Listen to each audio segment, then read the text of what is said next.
As I indicated earlier, people are confused by the science and preoccupied by their short-term economic worries.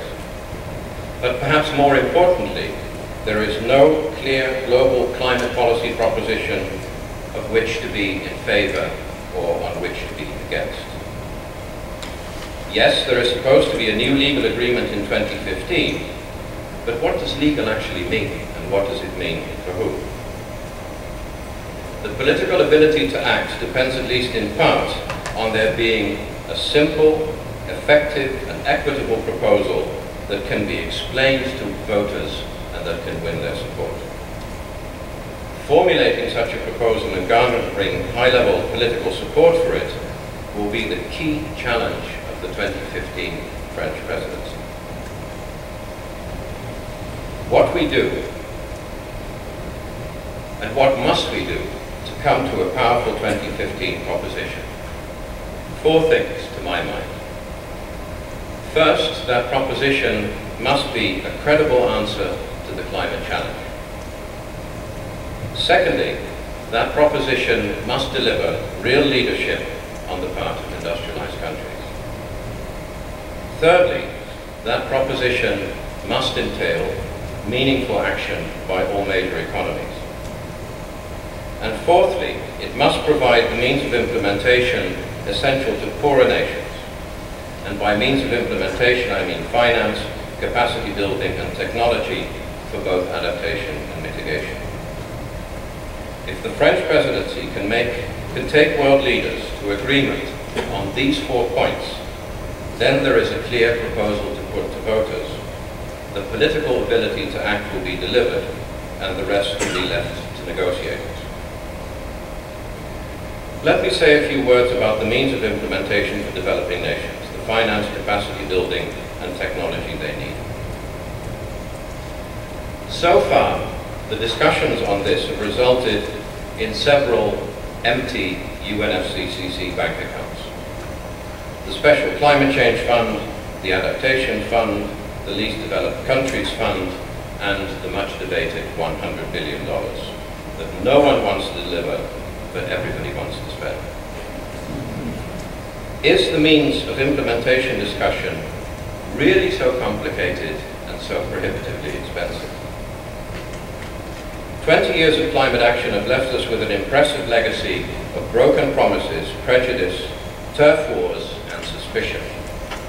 Climate negotiations have become fiercely protective of the process that is conducted in that context.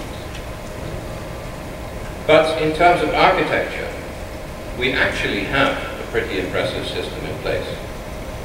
The problem is that we are not using that system to full effect, but building new institutions instead.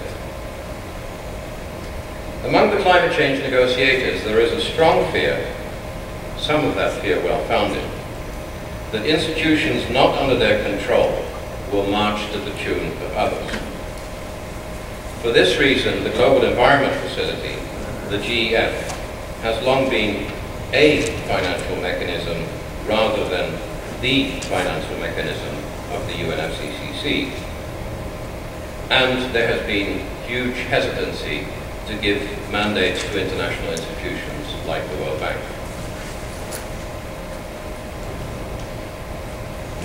Troubled by this, when I was still in my UN job, I asked then World Bank President Robert Sellick if it would be impossible for the bank to be accountable to its board, while at the same time being accountable to the UNFCCC parties for specific functions performed for them.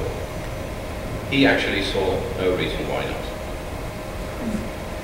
In fact, I cannot think of a single aspect of the climate change issue not addressed in one way or another by some part of the UN system, often in partnership with the OECD, academic institutions, the business community, and civil society organizations. So would it really be impossible, in the context of a 2015 agreement on means of implementation, to ask the UN Secretary General to determine which part of the UN system, working with others, would implement what part of a 2015 agreement?